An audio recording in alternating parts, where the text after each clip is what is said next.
Hi students, ನಿಮಗೆ ನಮ್ಮ YouTube ಚಾನಲ್ಗೆ ಸ್ವಾಗತ. ನೀವು ಮೊದಲನೇ ಬಾರಿ ನಮ್ಮ ಯೂಟ್ಯೂಬ್ ಚಾನಲ್ಗೆ ಬಂದಿದ್ದರೆ ಸಬ್ಸ್ಕ್ರೈಬ್ ಮಾಡಿ, ಬೆಲ್ ಐಕನ್ನ ಕ್ಲಿಕ್ ಮಾಡಿ. ಇವತ್ತು ನಾವು ವೇದಗಣಿತದಲ್ಲಿ ಏಕಾಧಿಕೇನ ಪೂರ್ವೇಣ ಅನ್ನೋ ಸೂತ್ರದ ಬಗ್ಗೆ ನೋಡೋಣ. ಏಕಾಧಿಕೇನ ಪೂರ್ವೇಣ ಅಂದರೆ ಹಿಂದಿನದಕ್ಕಿಂತ ಒಂದು ಹೆಚ್ಚು ಅಂತ ಅರ್ಥ. ನೋಡಿ, ಈ ಒಂದು ಸೂತ್ರವನ್ನು ನಾವು 5ರಿಂದ ಕೊನೆಗೊಳ್ಳುವ ಯಾವುದೇ ಸಂಖ್ಯೆಯ ವರ್ಗ ಸಂಖ್ಯೆಯನ್ನು ಕಂಡುಹಿಡಿಯಲಿಕ್ಕೆ ಅನ್ವಯ ಮಾಡ್ಕೋಬಹುದು, ಬಳಸ್ಬೋದು. ಸೊ ನೋಡಿ, ಇಲ್ಲಿ 15 ಇದೆ ಅಂದರೆ ಬಿಡಿ ಸ್ಥಾನದಲ್ಲಿ 5 ಇರಬೇಕು. 5ರಿಂದ ಕೊನೆಗೊಳ್ಳುವ ಯಾವುದೇ ಸಂಖ್ಯೆಯ ವರ್ಗವನ್ನು ಕಂಡುಹಿಡಲಿಕ್ಕೆ ನಾವು ಏಕಾಧಿಕೇನ ಪೂರ್ವೇಣ ಅನ್ನುವ ಒಂದು ಸೂತ್ರವನ್ನು ನಾವು ಬಳಸ್ಕೋತೀವಿ. ಇಲ್ಲಿ 15 ಇದೆ ಅಲ್ವಾ, ಸೊ ಹಿಂದಿನ ಸಂಖ್ಯೆಯಲ್ಲಿ 1 ಅಧಿಕ ಮಾಡಿ ಗುಣಾಕಾರ ಮಾಡಬೇಕು.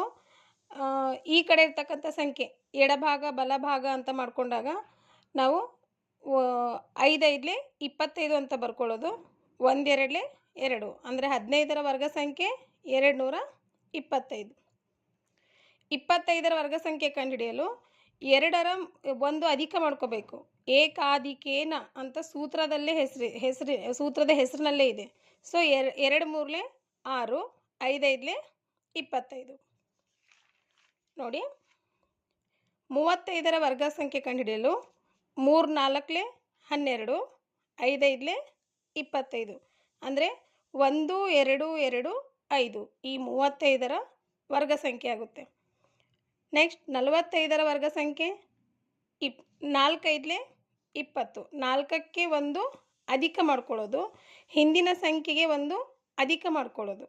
ಸೊ 4ಕ್ಕೆ 1 ಅಧಿಕ ಮಾಡಿದಾಗ 5 ಆಗುತ್ತೆ. 4 5 20, 5 5 25 ಅಂದರೆ 2 0 2 5.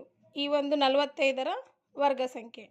ಸೊ 5ಕ್ಕೆ 1 ಅಧಿಕ ಮಾಡಿಕೊಂಡಾಗ 5 6 30, 5 5 25 ಅಂದರೆ 3 0 2 5, 55ರ ವರ್ಗ ಸಂಖ್ಯೆ ಆಗುತ್ತೆ. 65ರ ವರ್ಗ ಸಂಖ್ಯೆ 6 7 42, 5 5 25 ಅಂದರೆ 4 2 2 5. ಈ ಒಂದು 65ರ ವರ್ಗ ಸಂಖ್ಯೆ ಆಗುತ್ತೆ. ಸೊ ಅದೇ ಥರ ಇಲ್ಲಿ ನಾನು 75ರ ವರ್ಗ ಸಂಖ್ಯೆ, 85ರ ವರ್ಗ ಸಂಖ್ಯೆ, 95ರ ವರ್ಗ ಸಂಖ್ಯೆ, 105ರ ವರ್ಗ ಸಂಖ್ಯೆ, 115ರ ವರ್ಗ ಸಂಖ್ಯೆ ನಿಮಗೆ ಅಭ್ಯಾಸ ದೃಷ್ಟಿಯಿಂದ ನಿಮಗೆ ಇಲ್ಲಿ ಕೊಟ್ಟಿದ್ದೀನಿ. ಸೊ ಇವುಗಳನ್ನು ನೀವು ಮಾಡಿ, ಲೆಕ್ಕಗಳನ್ನು ಮಾಡಿ ಕಮೆಂಟ್ಸ್ ಮಾಡಿ. ನೋಡಿ, ಇನ್ನೊಂದು ಸಾರಿ ಹೇಳ್ತೀನಿ. ಇಲ್ಲಿ ನಿಯಮ ಏನಿದೆ ಅಂದರೆ ಹಿಂದಿನ ಸಂಖ್ಯೆಗೆ 1 ಅಧಿಕ ಮಾಡ್ಕೊಳ್ಳೋದು. ಸೊ 3 4 12, 5 5 25. ಸೊ ಇಲ್ಲಿ ಇನ್ನೊಂದು ಸಾರಿ ಮಾಡೋಣ, ಇದೊಂದು ಲೆಕ್ಕ ಮಾಡೋಣ.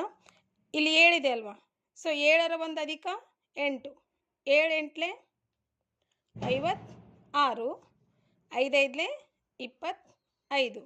ಸೊ ಏನಾಗುತ್ತೆ ಉತ್ತರ 5 6 2 5.